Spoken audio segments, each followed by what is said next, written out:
Welcome to podcasts recorded live at the Center for Spiritual Living in Portland, Oregon. We have many programs, classes, and workshops developed just for our online audience. To find out more, go to our website at cslportland.org and look under the Online tab. Our mission is to open hearts, ignite minds, and make a difference. If you'd like to support our center and its video podcasts, you can donate online at cslportland.org/donate. Allow us to become part of your extended spiritual community. Wherever you are on your spiritual journey, you are most welcome at the Center for Spiritual Living.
Good morning and welcome, everybody. We're going to sing our opening song. It's called I Am a Light, and it's in your packet, and I believe the sheet looks like it's green this week. So join in. It's a call and response. Do y'all want to stand? Yeah, have us stand up, Yeah, and I'll sing, and you repeat. She'll show you. With me.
Good morning and welcome to the Portland Center for Spiritual Living and to our Facebook Live companions. And to thank you to Kristen and Marcy for starting us off today. We are a Science of Mind community that teaches spiritual principles to transform your life and make the world a better place. Wherever you are on your spiritual journey, you are welcome here. All we ask is that you stay open to the possibility of changing your entire life simply by changing your mind. My name is Nancy Ashley, licensed practitioner here, and I welcome you. If you are new to the center, there is a welcome packet, which I hope you have received on the way in there by the door. And in here you'll find information about who we are, what we believe, what we stand for, and how we might serve you. And there's also a Science of Mind magazine in here to get you started, so welcome. For everyone, you can go to our cslportland.org website on the About Us tab, and you'll find the same information about who we are, what we stand for, and how we might serve you. And you'll find a lot of information about everything that's going on here. So everyone is invited to visit our website. cslportland.org, and there are several things that you can sign up for. If you scroll down on the right-hand side of the front page, there is a place to put in your name, your email address, and if you choose to, your date of birth, just your month and day. Yeah, we don't need to share any more than that. So you can sign up for a weekly email listing of everything that's going on here, all of our services and events. Very handy, comes out on Tuesday from Reverend Larry. We also have a special program called 365 Ernest Holmes, and that is a daily email that you will receive in your inbox. And it has a lovely picture with a quote from Ernest Holmes and a little bit of explanation by Reverend Larry. So it's a lovely way to start your morning. You can also enter your birthday, and you will get an e-card and a birthday gift. So a number of announcements. Of course, we are here every week in person, and we also are on Facebook Live, so you can join us either way. The services are also presented in another day or two on YouTube, and you can hear it again, even if you've heard it today, see the entire service, or you can tune in to our podcast in a couple of days and get Reverend Larry's talk, which is always wonderful. So we have a continuing Wednesday night meditation, which has been going on all through COVID now. And this week, it's always on Zoom at 7 p.m., and the link for it is on our website or on the email, if you get that. So this week, licensed practitioner Kathy Batten is leading the meditation with the topic of look up. Look up. So please join us on that. And we also are continuing with Lunch with Reverend Larry on Friday at 11:30 a.m. on Zoom. Lunch is optional, but you may bring your own or just stay for the little bit of spiritual talk and lots of socializing. So it's a lovely way to just stay in touch with the community. So we also have several programs. One is the 12-step program for women of any program, and that is facilitated by me on Saturday at 11 o'clock. And again, the Zoom link is on the website or on the email. But there is also a social justice book club, and I'm going to do a little pitch for that.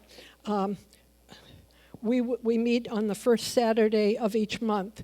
So this next Saturday coming up, we will be finishing the book that we're reading for July. But starting for our September meeting, which we'll be reading during August, we're using this book, Recovering from the Lie of Whiteness, Becoming Aware.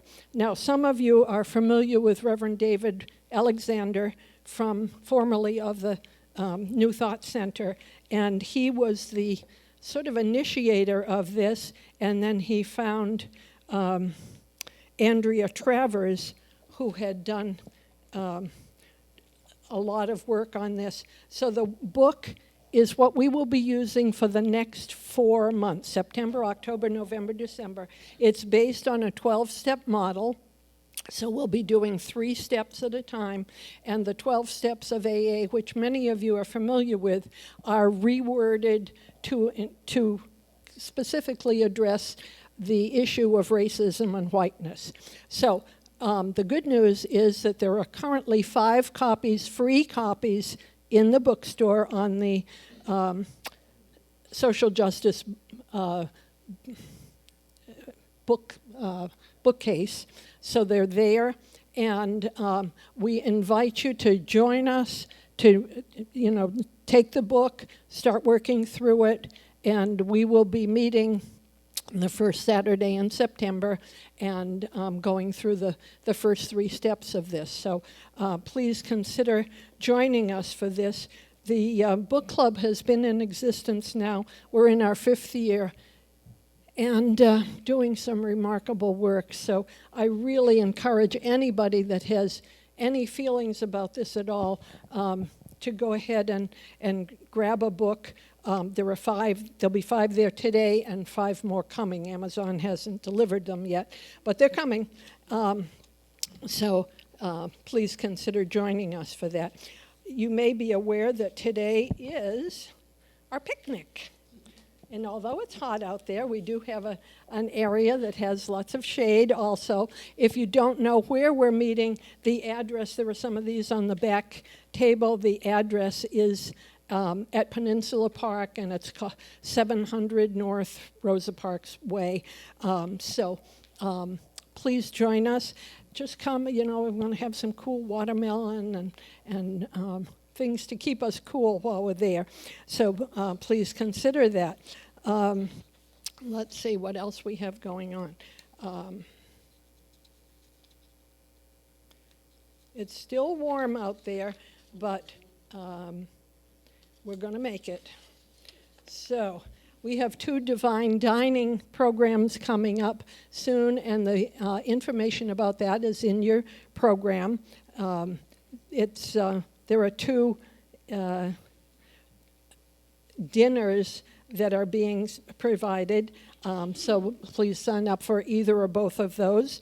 You can buy your tickets online, and that is a fundraiser for the center. Today is Bring a Friend Sunday, so if you are a friend that has been brought today, would you like to just raise your hand? Yay, okay. I invited my friend, and she said it was too hot to go to a picnic, so sorry. She's old, that's all. Okay, so hopefully you can join us here next Sunday, air-conditioned upstairs, or it'll be a hybrid meeting, so you can do it on Zoom from your own air-conditioned home. This will be our quarterly town hall meeting, and it'll be at 12:30 after the celebration service here, and we can do it either in person or from your own Zoom.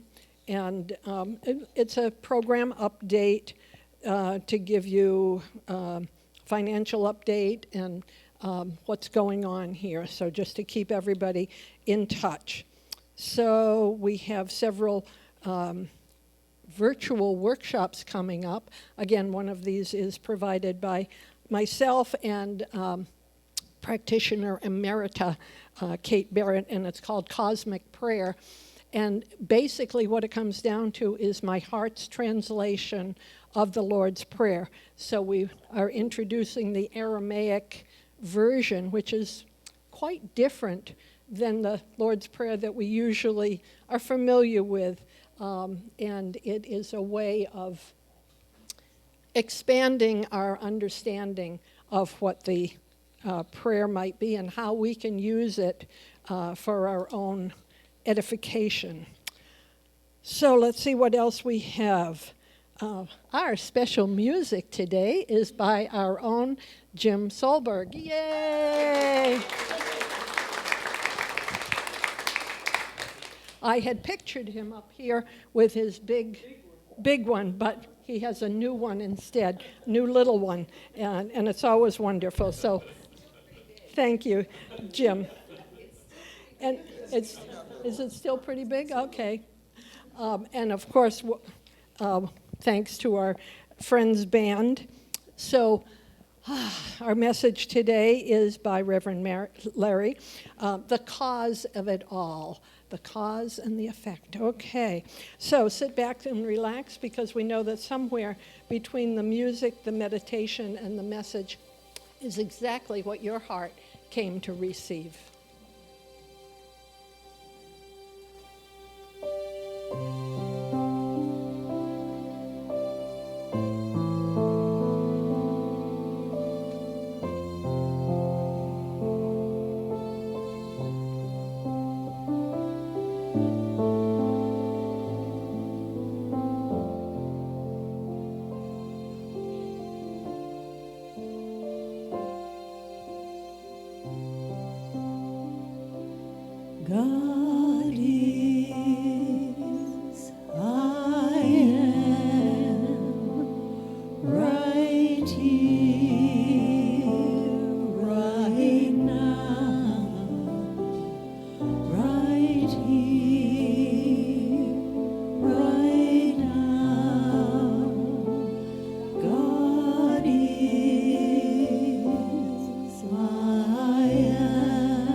in this place, in this time, this is the perfection of the one presence, the one power, that one energy, that one source, the first cause of all that is.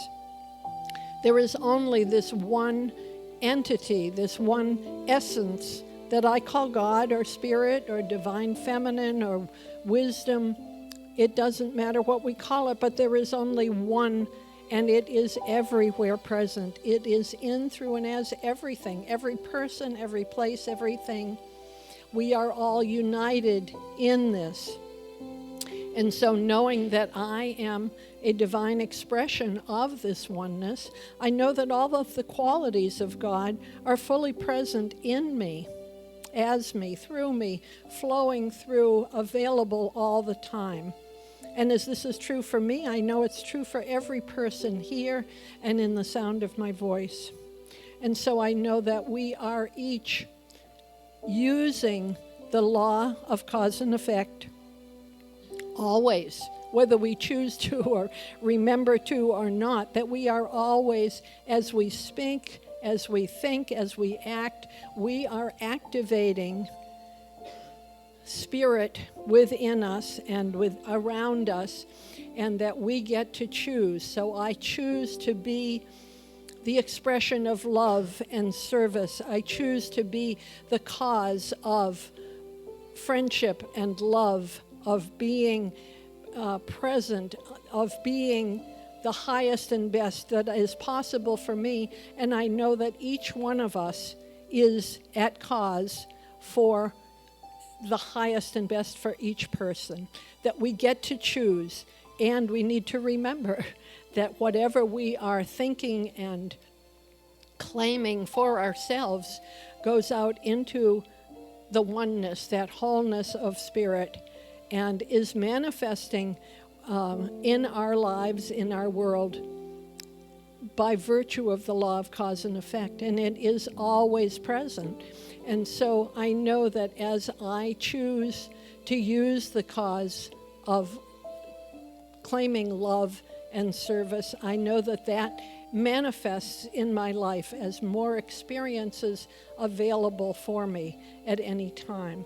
And that each one of us can choose to be the wisdom, the love, the unity, the wholeness, the abundance, whatever we are choosing to cause in our experience, we are the co-creators with Spirit on this. And so I just give thanks for this, for knowing this truth, that I am the one who is co-creating my life. And I get to use all of these beautiful experiences, all of these expressions of God, anytime I choose, that they are available and always present for me. And so I am very grateful for this, and to know that each one of us here today and listening is able to be the highest and best expression of Spirit right now. And so I just give thanks for this, and I release my word into the action and activity of the law, knowing that the law is always working with us, always saying yes to that which we claim and affirm for ourselves. And so I claim it, I release it, I let it be, and together we say, and so it is. And as we go into a few moments of silence, I just invite us to think about, what is it that I want to express today? What part of Spirit wants to show up in me today?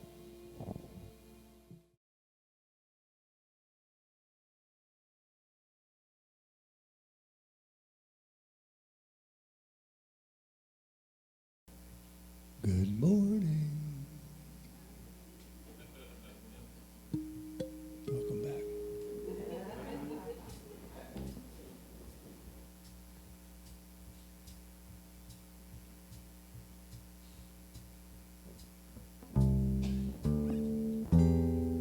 Many things that you do in the course of a day make this home I share with you a place I'll always stay, singing joy is my wine.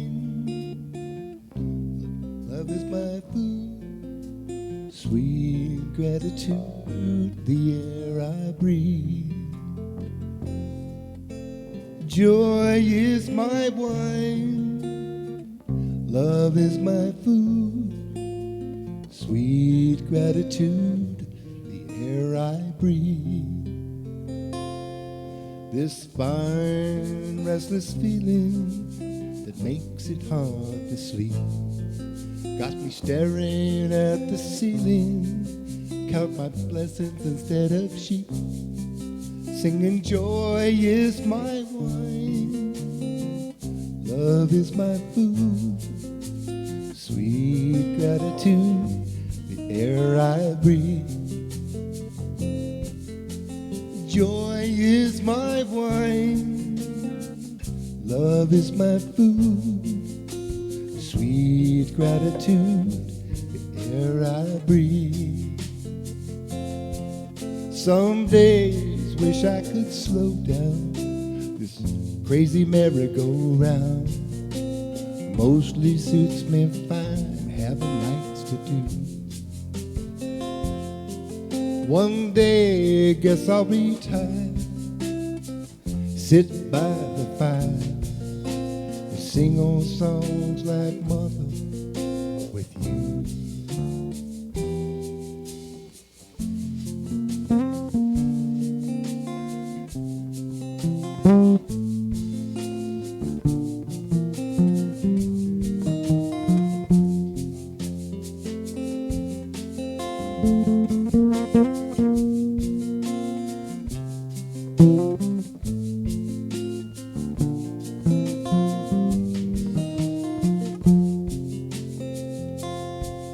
Them things that you do in the course of the day make this home I share with you a place I'll always stay.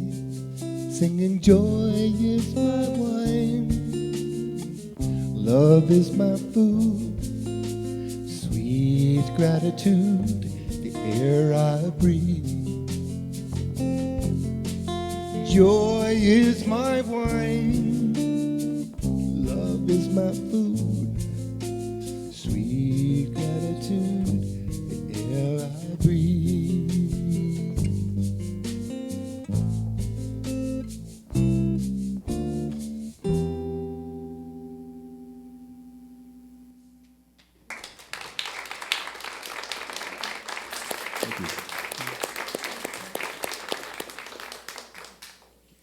Thank you so much, Jim. So how long have you been playing with us here? Have you stopped to figure that out in a while? 18 years. Yeah. Bless you. Thank you.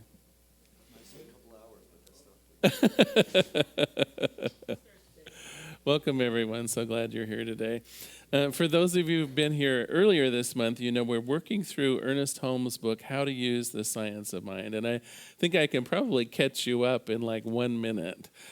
Basically, the book is talking about spiritual principles and what he calls spiritual laws. And so we started off the month talking about what a spiritual law is. And it's basically a description of how God works in the world. So it isn't even a description of God, but rather a spiritual law is how God gets God's business done out in the world. And we talked about how they work for everyone, that they're describable and repeatable. When you know how they work, you can use them proactively. We liken them to traffic laws in some ways, right? It's like everybody pretty much follows them, and if you don't follow them, you usually get in trouble. And that's true on the spiritual side as well. These laws are just there, and when you know how to use them, you can use them positively in your life.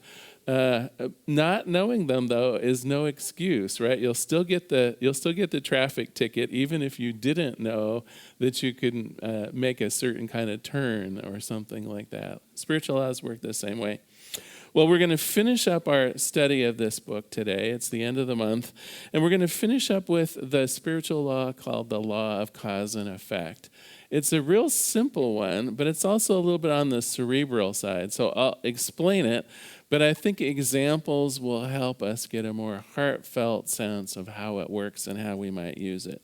So Ernest Holmes is famous for stating that this is the law by which our thoughts become things. So behind, and a longer description of it is, behind every physical and visible effect, there is an invisible and spiritual cause. Okay. Sounds a little on the heady side, I know. So let me use some examples for you. First of all, a positive example. So if you know how this works, you know that what's going on in your head turns into an effect in your life. In fact, one of the ways you can use this law, if you ever wonder what's going on in your mind, just look around you. Over time, your thoughts and beliefs surround you through that law of attraction that Reverend Barbara talked about a little bit ago. So literally your thoughts over time outpicture into the way you've created your world. Your belief in relationships outpictures as the kind of relationships you have. Your belief around abundance outpictures in the level of wealth and other forms of abundance you have. Your belief in how others treat you outpictures as how other people treat you over time. And so our thoughts over time become things. So that's the positive way that it works. And I'll use an example of how I really worked this in my own life a little bit ago. But I think it's time for maybe a negative version of it, and also my joke.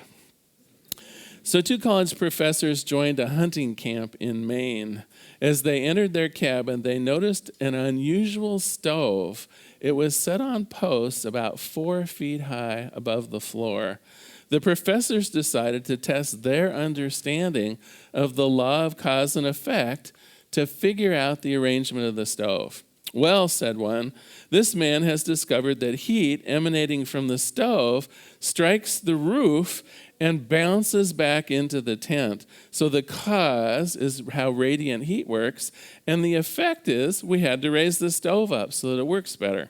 The other professor, being of a practical turn, thought the stove was set so high so that a good supply of wood could be placed under it and kept dry. The cause, he said, is convenient stoking, and the effect requires the stove to be raised. Well, after much argument, they called the guide and asked why the stove was the way it was. Well, gentlemen, he explained, when I brought the stove up the river, I lost half of the stovepipe overboard. So the cause of setting the stove so high is so the stovepipe could still go through the roof. And now it's time to introduce the world's hokiest audio-visual aids. All right.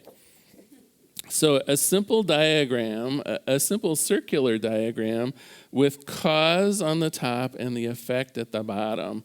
And you'll notice the words are thoughts become things. So this is what I would call the positive and useful way that the law of cause and effect works. So typically, if we're using it, we will think of something that we wish to experience in our life. We'll have thoughts about it. We'll create beliefs about it. We'll start taking actions on it. It's a very, how do I want to say it? A very straightforward process of cleaning up our mind with the idea of setting an intention of what we want to experience in the world. And after a while, those thoughts then become things. We see the effect of it. So if I have thoughts of love, if the causation up here is love and light and joy, and that's mostly what I focus my thoughts on, and I kind of ignore the negativity around me, and I do a good job of orienting my thoughts and beliefs, what do you know? The world responds in a positive way. I start getting the effects that I wish to see. And those effects, of course, complete the circle, right? They reinforce the idea that this is a good and loving world to be in. It simply becomes easier and easier to have those beliefs because we're in, if you might think of it, an upward spiral. We're intentionally circling through this law of cause and effect to have a positive effect in our life. It's very intentional. And I'll use an example of that in a minute. But I also have another chart, and some of you will say, well, Larry, that's the same chart. You cannot fool me, that's the same chart. Well, it is in a way, but if you notice the words really carefully, right? What if we think that it's the effects that are running our life? What if we look around us and we notice all of the poverty that is existing in the world? What if we look around us and notice the effects of, graffiti and increasing crime rates and things like that? What if that's our primary motivator? Then we actually are messing up our lives a little bit, right? We're using that to fuel what we want to see in the world, or we're having our things become our thoughts. And so pretty soon we start thinking of the world as unsafe. Pretty soon we start thinking of our relationships as rocky and troublesome. Pretty soon that negativity that is so apparent out in the world begins to shape our very beliefs and our goals. This, friends, is the chart of victimhood. If you think about it, what is relatively difficult to change? It's the things of life. It's the situations of life. There are all kinds of things going on right now in the Portland area that could be improved upon. Do you agree with me? Right? And so many of them seem beyond my ability to have a direct impact on. Things are difficult to change. But what's easy to change? At least I hope it's easy to change. My thoughts. I can always tinker with my own thoughts and beliefs. And so instead of victimhood, where we're allowing the world to dictate how we think and how we believe and our outlook on life, instead, we're going to change our thinking about it. Yes, there is graffiti in the world, and I'm at peace with that. Yes, there is homelessness in the world, and I'm going to be at peace with it, but I know that it does not have to have an effect personally on me. And instead, I'm going to choose to see the world as a good place to live. I'm going to choose to see myself surrounded by friends and people who care. I'm going to choose to view abundance for myself and my family. I'm going to choose to uphold the ideas of courtesy and kindness to others. And why? Even though there might be some evidence to the contrary, I'm going to uphold those things because that's the way I want to be treated. That's the effect that I want to create in my own life. And you see, it's something that I can do. And I know what you're going to say, oh no, he's holding them both up now. But honestly, in the situation where we believe that things create our thoughts, we really then are at the mercy of the things that are dished out to us. Whereas if we recognize that our thoughts become things, all I need to do is change my thinking. All I need to do is have a better mental prototype of what I wish to understand and receive in the world. Now, some people might say, well, Larry, really what you're talking about is optimism. And I think you've got something there. I think that if you will discover yourself around a more optimistic track, what if everything goes right? What if this relationship improves? What if there really is plenty of money to do all the things I need to do? You will tend to have a more optimistic outlook and things that will fill that optimism, you'll be scanning in the horizon. You are more apt to make good choices. You're more apt to see the world's possibilities. You're more apt to be in that place where your dreams are going to be fulfilled in a positive way. If, on the other hand, you go with the more pessimistic view, things are terrible and probably going to get worse, right? We're feeding into that cause and effect loop, something that's going to do what? We're going to be noticing every little thing that's going wrong, and that's going to fuel that spiral of everything is just terrible. My life is terrible, my relationships are terrible, because we're actively seeking out visual and sensual confirmation of the negativity. We'll be seeking out those things that we don't like anymore. Okay, so I want to use an example where I think in my own life I really switched charts, if you will. I have to admit, although I've been happily in a relationship now for, I think we figured it out, it was 12 years, super happy, love the guy to pieces. That was not always the case for me. I hesitate even to call my dating years particularly pleasant. And I would say that what I was doing was following the negative part of this chart, right? I was looking around me and I was looking at my own life and I was saying dating is terrible. I was saying things like all the men that I meet are just stinkers. I was saying things like gay relationships never last very long. I was saying things that really, and you can find evidence of it, right? It's not like I'm saying anything that doesn't resonate with all of you, right? We've all had those negative experiences, but my head was full of it. And so what was I attracting in? The fulfillment of those negative expectations. I was finding people that were really not emotionally available to me. I was finding relationships that really wouldn't last very long. Everything about it was me being a victim of the dating scene, of urban gay life, whatever you want to call it. I totally pictured myself the victim. And it was accurate, right? I was feeding into that love, cause and effect.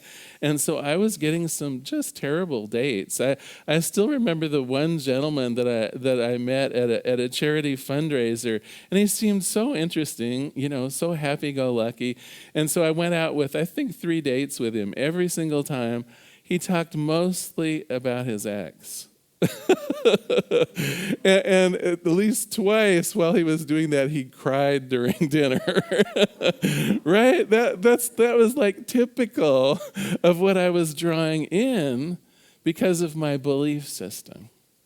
Okay, so about 15 years ago, I was involved in the science of mind. I first learned about the laws of cause and effect, and I said to myself, well, wait a minute, okay, if my life is an outpicturement, if my life is an effect, then what am I thinking? What are my thoughts around this issue? I got to heal this. It isn't just a matter of finding someone else to date, right? That's going with the effect. That's rearranging the deck chairs on the Titanic. I'm sure you've heard that expression before, right? That's just finding another person, but not solving the real issue, which was my beliefs. And so literally in one of our classes, I wrote down all my beliefs about primary relationship. And it was about 1.5 pages long. And I looked over that list and I went, holy heck, no wonder. No wonder. It's like I believe that relationships won't last. I believe that dating is hard. I believe that so many men are not really very emotionally available. This whole series of beliefs, and that's exactly what I was getting. And so I had to say to myself, well, okay, how can I change these beliefs? How can I change me to attract in something that is more what I'm hoping for. So first of all, I had to practice on the actual beliefs. So for each of my negative beliefs, I wrote out a more positive one. Something like, dating can be fun. Something like, the men that I meet are always going to be there for me emotionally. And I have to admit, I turned them into affirmations, and at first when I would say them out loud, in fact, let's see if I can duplicate it. Dating is fun. Right? It's like at first I have to admit, right? I was just making it up. At first I really didn't believe them. But I had to practice, right? Sometimes changing our mind requires us to practice. And so next up it was more like, dating could be fun. Notice I just changed one word, but I made it real. Dating could be fun. I changed it to could because I wasn't quite ready to go any further than that. And that's okay, right? We build our faith. We build our ability to believe something else. And so after a while, I could honestly say those things. I was beginning to change my mind. I also started hanging out with people who were in long-term relationships. Happy long-term relationships. And boy, did that make it easier for me to say things like relationships can last for a long time and the people still love each other. Well, no, really. And some of you are laughing because most of you already know that. But at the time, I didn't particularly believe that until I started hanging out with examples of it in my own world. It made all the difference in the world. And so it became true for me. My new beliefs started attracting people in. I wasn't trying to meet people anymore with online dating circumstances. And instead, I was just meeting people in more casual activities. And it worked. It totally worked. I mean, the gentleman am with now as my partner, oh my gosh, it's like I could not love him anymore. But it really was the difference between believing that I am a victim of my circumstances versus I am in control of my beliefs and thoughts. And what I believe, my thoughts, will become things. So that's the basics of the law of cause and effect. So in summary, it says that behind every physical and visible effect, there's a spiritual and invisible cause. So my thinking, my invisible thoughts and beliefs are what outpicture into my life as my perception of reality. We can change our experience of the world by changing our mental beliefs. And we talked about using perhaps unintentionally the law of cause and effect in a way that'll actually create a downward spiral, right? If we think that we are at the effect of all the stuff in our life, oh my gosh, you can get in a downward spiral. You can start actually seeking out the negativity to reinforce your negative beliefs, and pretty much you are a very unhappy person. And then finally, moving forward with our intentions, think of it as an inside-out process. You want to make a change in your life? We start with our thoughts, not with just making changes on the outside. We don't dare to say to ourselves, I'll be happy when I find the right man. I'll be happy when I find the right job. I'll finally find fulfillment when something happens. Instead, we look inwards. What thoughts do I need? What beliefs do I need? How do I need to be different to achieve my goals? What would a happily married person be thinking about in terms of relationship? What would a successful businessman be thinking? Not me wishing I was a successful businessman and everywhere seeing the possibilities dry up and not even getting invited to apply for a job or something like that. No, don't focus on the things. Focus on what success is. And success will be drawn to you. Well, I do have some homework for you. Pick an area of your life where there's some disappointment. I'm sure all of us have an area in our life where there's some disappointment. It doesn't need to be a huge, big thing, but some area where we'd like to see improvement. Now this, and this can be tough to acknowledge, this is an effect of your beliefs and your thinking. Now, some of you might be saying, now, whoa, wait a minute. I liked this right up until now, but I do not want to think that I was the cause of this breakup or this terrible job or whatever it is. And all I can say is yes, your beliefs and your thoughts had a part in that. Now, you might not be entirely to blame, right? The world is full of people, each of us with our own systems of cause and effect. And when we bounce across to other people, of course, we're in it together for good or bad, right? But I assure you, when you look around in your world, whether you see good things or whether you see not so good things, you have a part in creating that through your thinking. So homework, pick an area of your life with some disappointment. This is an effect of your thinking. What thoughts and beliefs can be changed to have a more positive effect? How might you change your thinking about that negative work situation? How might you change your thinking about your finances or living here in the city of Portland right now? How might you change your thinking to get different results, to have a better effect? Well, I want to close today with a quote from the book and a prayer. Ernest Holmes, at the end of this book, says the spiritual mind practitioner, so we're all practitioners of these spiritual laws. The spiritual mind practitioner theoretically solves everything through our mind, feeling that mind is an invisible form and it's no different from mind in its objective or more solid state. So what he's saying is, as our thinking is in alignment with what we choose to have in the world, that alignment will happen. He goes on to say, when the stream of consciousness is changed about a certain condition, that condition must of necessity change to correspond to it. So as our mind begins thinking about love and light, so we will see love and light. As our mind begins thinking more about success and honesty, those are the things we will begin seeing in the world. Let us pray.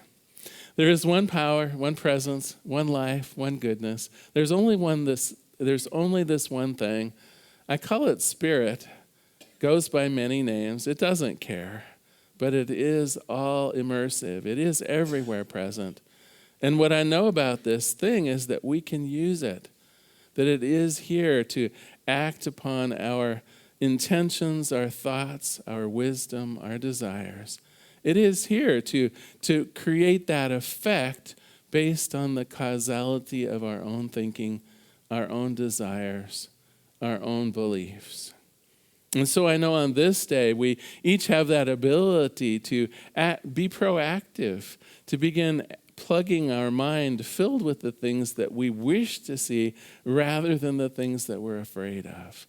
That we can choose to believe differently in order to have a different effect, to see our lives more loving, more joyous, more abundant. And so I'm grateful for this. I let it be. And together we say, and so it is. Thank you so much for being here today. My pleasure to have you with us. Now is our time of conscious giving. If you'd like to take out your gift or your tithe, whatever it is you've brought to share with us today, I invite you, if you like, to place it over your heart and just repeat after me. Graciously I give. From a place of love. Knowing that as I give, so do I richly receive. And for those of you online, you can go to our website at cslportland.org/donate.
But this song kind of goes with Larry's talk.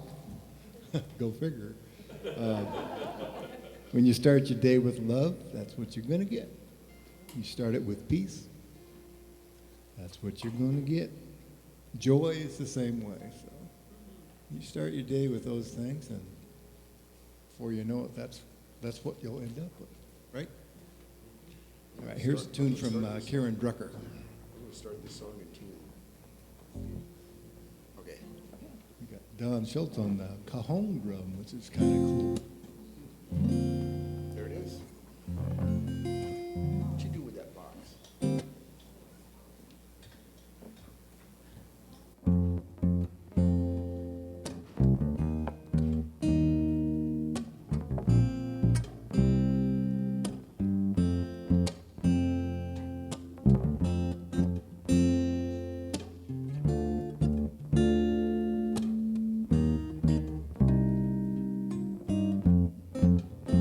When I start my day with love, when I start my day with love, that's what I get more of, is love. I start my day with love, when I start my day with love, that's what I get more of, is love. Love, love, love. Love, love, love, love, love, love, love, love. I start my day with peace. When I start my day with peace, I feel that sweet release of peace. Start my day with peace. When I start my day with peace, I feel that sweet release of peace. Peace, peace, peace. Sing along, come on. Peace, peace, peace. Peace, peace, peace. Peace, peace, peace.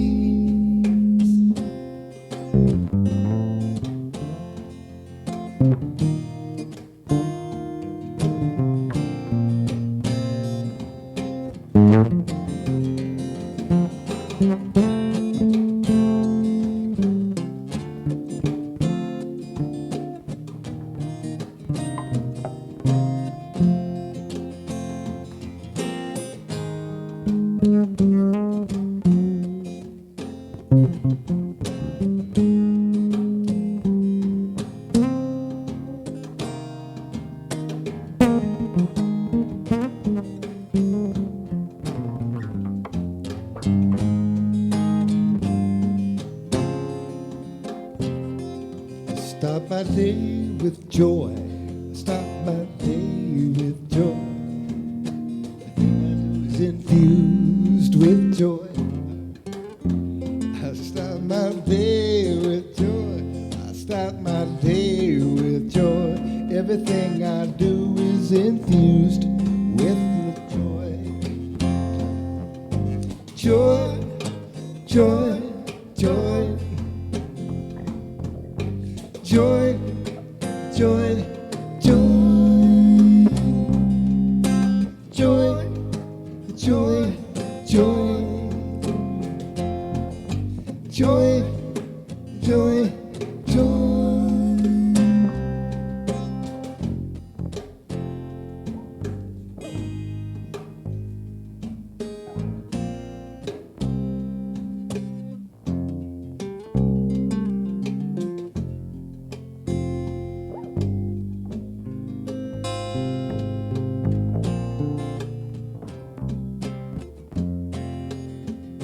Start my day with love. I start my day with peace. I start my day with joy. I feel that sweet release. I start my day with love. I start my day with peace. I start my day with joy. feel the sweet release. I start my day with love. I start my day with peace. I start my day with joy. Feel that sweet release. I start my day with love. I start my day with peace. I start my joy. Sweet release. Start my day with love. I start my day with peace. I start my joy with joy. I feel that sweet release. I feel that with love. I start my day with peace. I feel my joy with joy. Sweet release.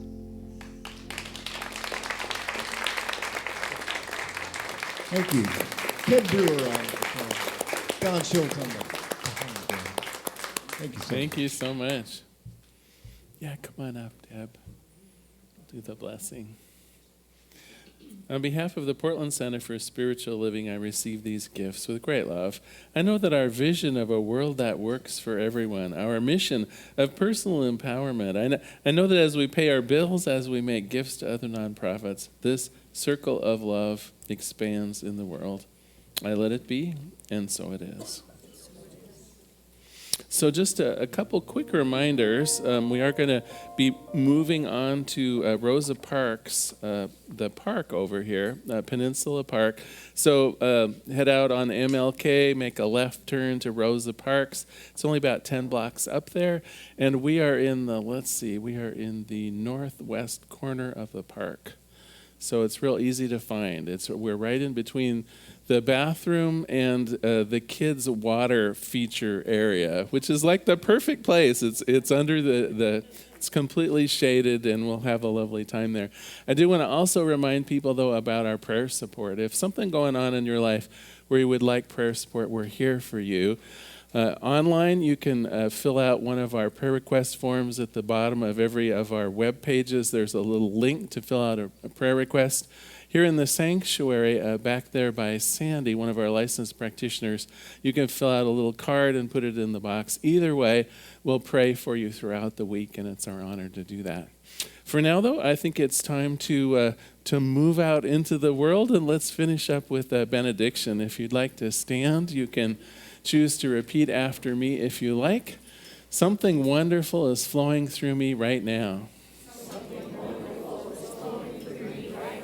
It is this thing called life. Life is in my mind. Life is in my body. And life is in my affairs. I think it. I feel it. I accept it. And I am it. Just the way that I am. Please know with me that you are never alone.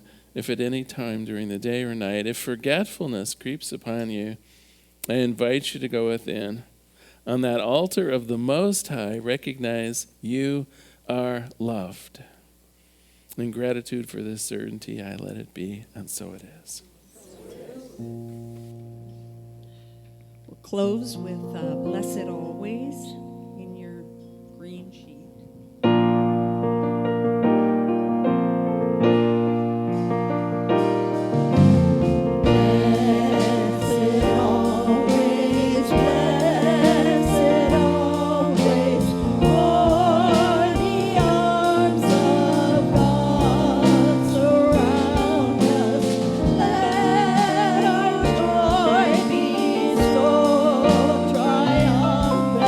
That we bring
If you happen to be in the Portland, Oregon area, we'd love to have you visit in person. The Portland Center for Spiritual Living is located at 6211 Northeast Martin Luther King Jr. Boulevard. We have inspirational services at 9 a.m. and 11 a.m. every Sunday. We also have many programs, classes, and workshops developed just for our online audience. To find out more, go to our website at cslportland.org and look under the Online tab. We have a variety of content dedicated specifically for our online listeners. Our mission is to open hearts, ignite minds, and make a difference. If you'd like to support our center, you can donate online at cslportland.org/donate. Our website is also the place to learn more about what's going on at the center or to contact us. Allow us to become part of your extended spiritual community. Wherever you are on your spiritual journey, you are most welcome at the Center for Spiritual Living.